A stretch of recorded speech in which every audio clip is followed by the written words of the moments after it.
Hello, welcome to Shad Life. Well, I finally got a new sprocket for the Swampmaster. If you've been following my channel, you probably already know I've been complaining about how hard the gearing is on this bike. This is a 28 tooth and a 9 tooth rear, comes out to be in like 65, 66 gear inches.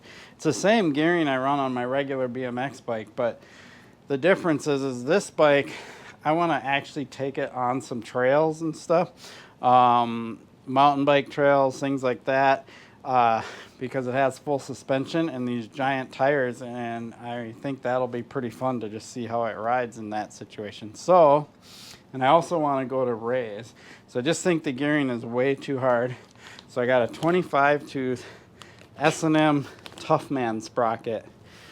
What I think is funny about this is kind of their 80s nostalgia they're kind of copying here. If you look at the sprocket, looks like a Skyway Tough Wheel, and if you know your history, you'll know that this is kind of a take off of the graphic for Tough Wheels. So kind of funny. I like it. S&M, pretty clever.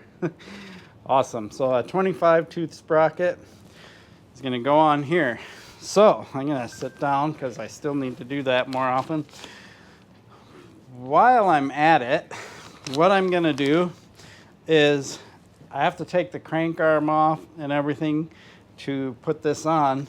And since I'm partway in there, I'm just going to take the whole crank set out because I'm really curious to know how this pivot works inside. I suspect there's multiple sets of bearings that the swing arm pivots on and so on, but I haven't seen inside there yet, so I'm really curious. So since I got to kind of dig in there anyway, let's just go all the way in there and see what it looks like in there, because I know probably more than me is curious about what's going on in there. So yeah, hopefully I don't mess anything up, but I can always clean and so on, and maybe re-lube things and stuff like that, because this went into quite a bit of muck when I did the Homey Fall Fest with it. So yeah, let's go ahead and jump into that. I'm just going to jump to having the crank set out, and we'll take a look inside there, and then we'll go ahead and pop this bad boy on. Okay, as you can see, I don't want to pound that spindle all the way out. That's the spindle in there. It's really tight, but you can see an extra bearing inside of there. So it's just as I suspected, is that the outer set of bearings is for the crank, and the inner set of bearings, well, actually that's going to also be for the crank, but it's also going to be what the suspension pivot rides on. You can clearly see that that goes into the middle of this. So I have a feeling if I pounded this all the way out, this whole piece would slide out, possibly. I guess I don't know. But I'm not going to mess with it right now because it's really hard to pound out, but I just was curious to know if there was two sets of bearings in there. And there is, just as I suspected. And that makes sense because you have bearings that the suspension rides on and then bearings that the crank rides on. And the nice thing about having big bearings like this, because these are much bigger bearings for the crank sets, is that it'll make the suspension pivot much more reliable and durable. So it should last a very long time, especially since everything is steel. So that's pretty cool. Glad I kind of dug in there, but I'm not going to go all the way in there because I don't want this to come apart and then have to put it back together. Cool. There we go. New 25 tooth sprocket installed. Awesome. I think that looks pretty cool, and it's not a whole lot different from the one that was on there. Okay, so there you have it, the new 25 tooth chainring. Here's the old one. So they have a similar look.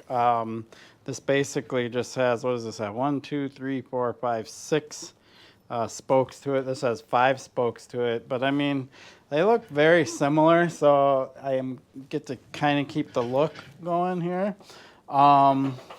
And I did have to take a chain link out that keeps the wheel forward. I probably could have slid the wheel way to the back of the dropouts, but I kind of like the shorter chainstay feel of this bike.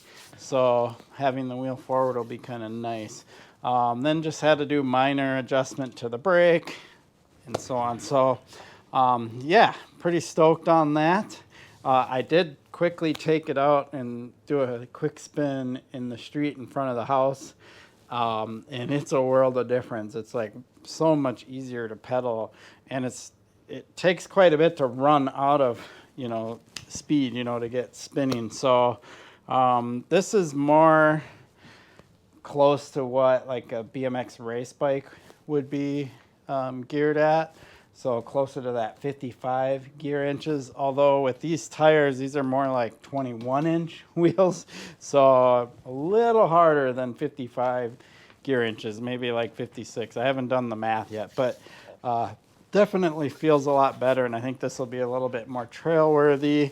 And when I go to raise, whenever that happens, I'm waiting for my back to get better.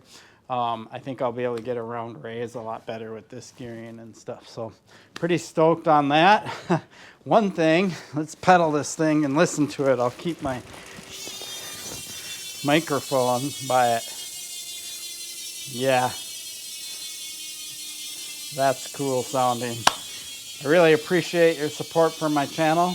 Please like and subscribe. Peace.